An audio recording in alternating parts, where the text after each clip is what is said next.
ጎጃም ምንጩ ከኤዶም ገነት የሚወርደው ጊዮን ይፈልቅበታል። ጊዮን የተጸነሰው ሰከላ ከሚገኘው ግሽ ከተባለው በደን የተሸፈነ ረግረጋማ ቦታ ላይ ነው። ከግሸን ተራራ ስር ከሰከላ ወረዳ ፈልቆ በግሸን ሜዳ ላይ ግልገል አባይን ሆኖ ይፈሳል። ግልገል አባይ በግሸን ሜዳ ላይ ሮጦ ከጣና ሐይቅ ሲሰርግ በጣና ተውጦ አይቀርም። በጣና ላይ ተሳፍሮ ወደ አባይ ሸጥ ይንደረደራል። በመጨረሻም በደጀን በኩል ወደ ሱዳን ካርቱም፣ ግብጽና ወደ ሜዲትራኒያን ባህር ወርዶ ይቀላቀላል። ሀገራችን ጎጃም የነገረ መለኮት ሀገር፣ የጾመ ድጓ ሀገር፣ የስንክሳር ሀገር፣ የቅኔ ማህሌት ሀገር፣ የወረብ ሀገር፣ የሽብሸባ ሀገር፣ ቱባ የእምነት ርዕዮቶችና አስተምሮች የፈለቁበት የሃይማኖት ምድር ነው።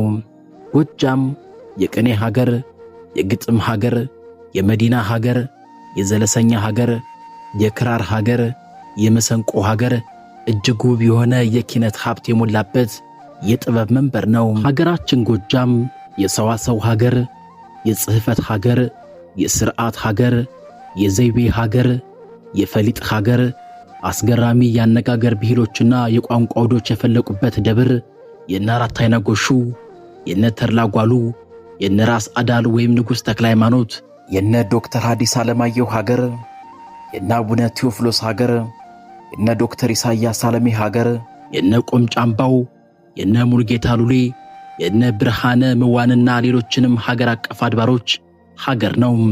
ሀገራችን ጎጃም ሊቀ ተዋናይ ወይም የቅኔ ፈጣሪ ቀኝጌታ ይፍታሔ ንጉሴ፣ አፈወርቅ ገብረ ኢየሱስ ጦቢያ፣ አለቃ እያሌው ታምሩ ሊቀ ሊቃውንት፣ እማሆይ ገላነሽ የኢትዮጵያ የመጀመሪያዋ የሴት የቅኔ መምህርት፣ ተመስገን ገብሬ የጉለሌው ሰካራም በኢትዮጵያ ታሪክ የመጀመሪያው አጭር ልቦለድ ጸሐፊ የመሳሰሉትን ያፈራ ውብ ምድር ነው።